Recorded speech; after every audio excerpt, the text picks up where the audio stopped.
안녕하세요. 여러분의 경제적 자유를 응원하는 지식 크리에이터 재테크 슈카입니다. 혹시 오늘 아침에 금 시세 확인하신 분 계신가요? 요즘 같은 변동성의 시대에 많은 분들이 결국 믿을 건 금밖에 없다고 생각하시죠? 맞습니다. 금은 수천 년 동안 인류의 가장 확실한 가치 저장 수단이었으니까요. 제국의 흥망성쇠와 인류의 거대한 비극을 말없이 지켜본 증인이기도 하죠. 오늘 여러분의 지적 성장을 위해 그리고 미래의 부를 지키는 지혜를 위해 구독과 좋아요 버튼 한 번씩만 눌러주세요. 이 작은 클릭이 여러분의 자산을 지키는 첫걸음이 될 겁니다. 자, 오늘 이야기는 바로 이 금에 대한 겁니다. 그런데 그냥 금이 아니에요. 제2차 세계대전이 끝난 직후 역사상 그 어느 때보다도 많은 양의 금이 비밀리에 사라져버린 미스터리한 이야기입니다. 각국 정부와 중앙은행, 점령당한 국가, 그리고 평범한 시민들의 금이 공식적으로는 존재하지 않는 지하 금고 속으로 증발해버렸죠. 전쟁은 군사적으로는 명확한 승자와 패자를 남겼습니다.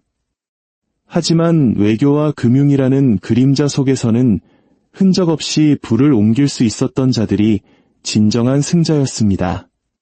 이것은 세상에서 가장 신뢰받던 화폐, 즉 금이 어떻게 밀수되고 도난당하고 세탁되어 숨겨졌는지, 그리고 왜 그중 일부는 아직도 행방이 묘연한지에 대한 추적기입니다. 도대체 얼마나 많은 금이 어떻게 사라질 수 있었을까요? 이걸 이해하려면 먼저 20세기 초에 금이 어떤 의미였는지를 알아야 합니다.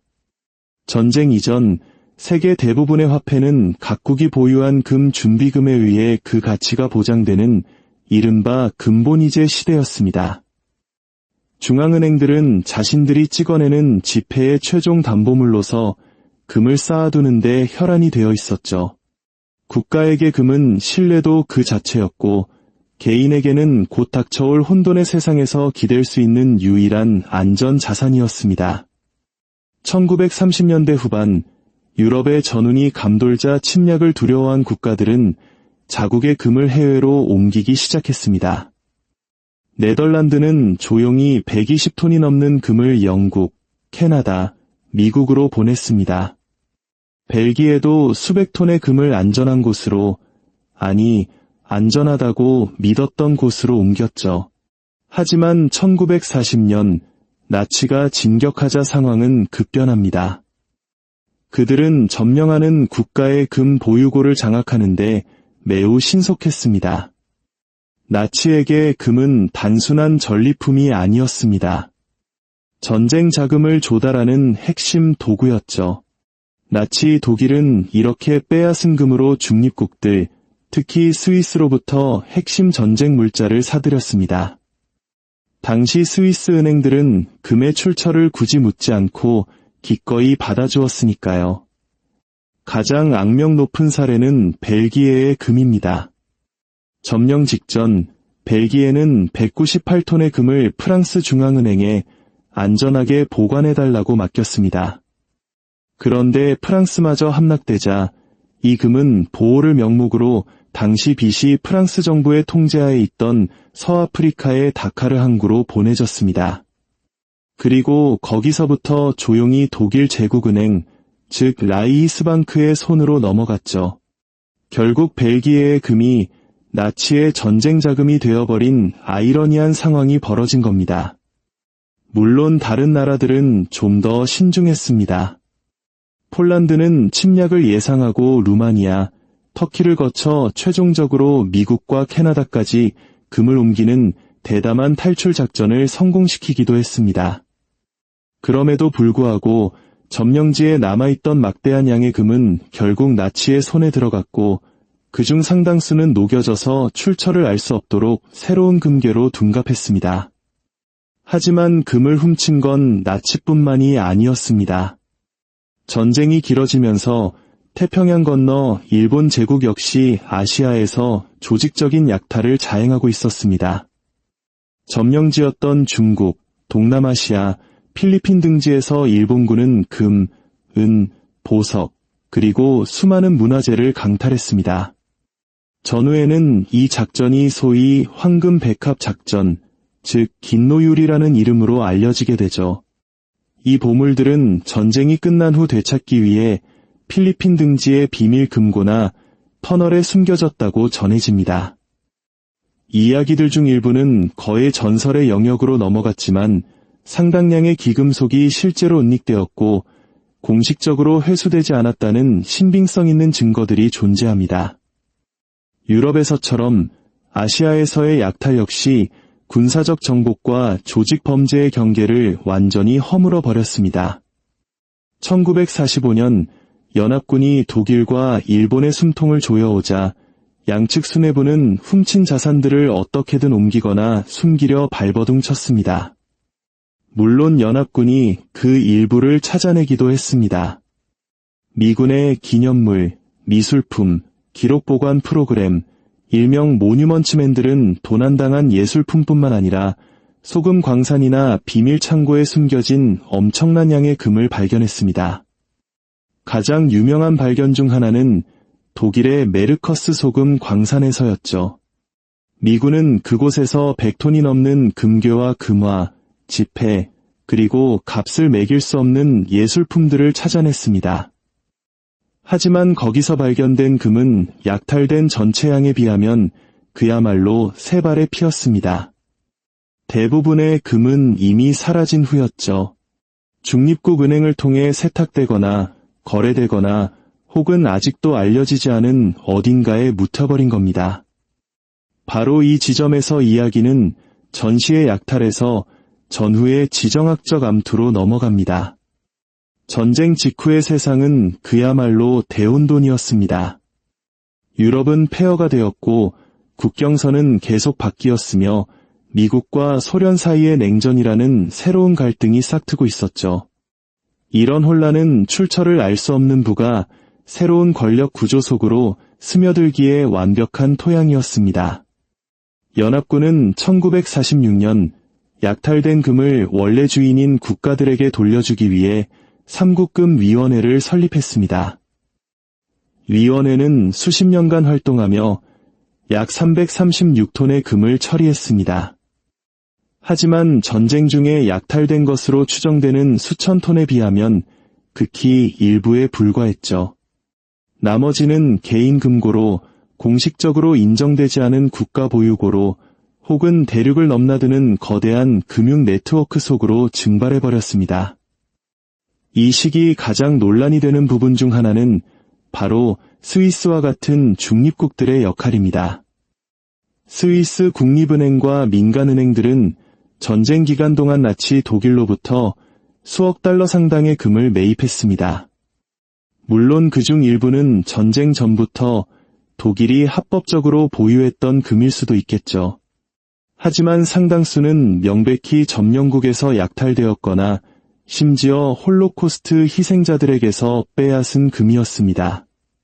1990년대 후반에 이르러서야 역사적 조사를 통해 스위스 은행들이 도난된 금이라는 사실을 알면서도 거래했으며 전쟁이 끝난 후에도 오랫동안 그 비밀을 유지했다는 사실이 확인되었습니다.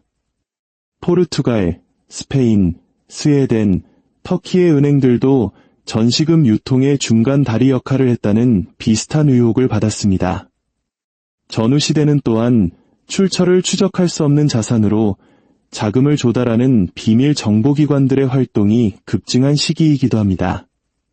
동과서, 공산주의와 자본주의로 세상이 나뉜 상황에서 공식 장부에는 기록되지 않은 금을 손에 넣는다는 것은 엄청난 가치를 지녔습니다. 사라진 전쟁금의 일부가 반공산주의 활동 자금으로 쓰이거나 특정 정당을 지원하거나 유럽과 아시아의 친미 정권을 안정시키는 데 사용되었다는 의혹은 끊임없이 제기되고 있습니다. 이런 관점에서 보면 금은 단순히 사라진 것이 아니었습니다. 총성 없는 전쟁, 즉 첩보, 선전, 그리고 경제적 영향력을 무기로 싸우는 새로운 형태의 글로벌 분쟁을 위한 기계장치로 용도가 변경된 것이죠. 1950년대와 60년대가 되면서 세계는 훨씬 복잡한 금융 시스템으로 옮겨갔지만 브레턴우즈 체제 하에서 금은 여전히 국제 결제의 중심이었습니다. 공식적으로 금값은 고정되어 있었고 각국의 금 보유고는 투명하게 공개되어야 했습니다. 하지만 비공식적으로 일부 국가들은 신고한 것보다 더 많은 금을 보유했을 가능성이 높고 공식 금고에 있는 금 중 일부는 어두운 역사를 가졌을지도 모릅니다.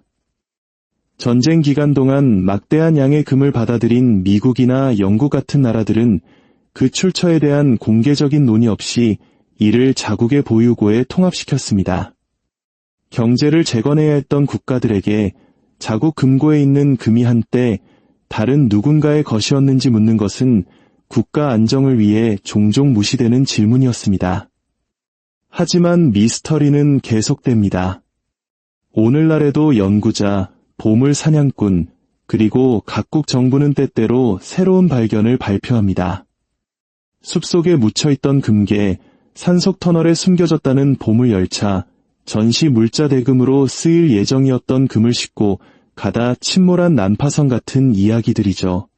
물론 대부분은 과장되거나 거짓으로 판명되지만 일부는 사실입니다. 역사적 기록은 분명합니다.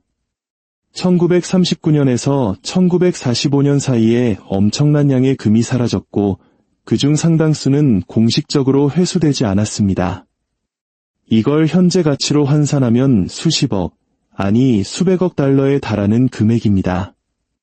상징적인 의미에서 이는 위기의 순간에는 소유권과 도덕의 규칙이 얼마나 쉽게 무시될 수 있는지를 보여주는 뼈아픈 교훈입니다. 이 이야기가 현대의 우리에게 주는 교훈은 사라진 특정 금괴에 대한 것이라기보다는 부가 사라지는 메커니즘에 관한 것입니다.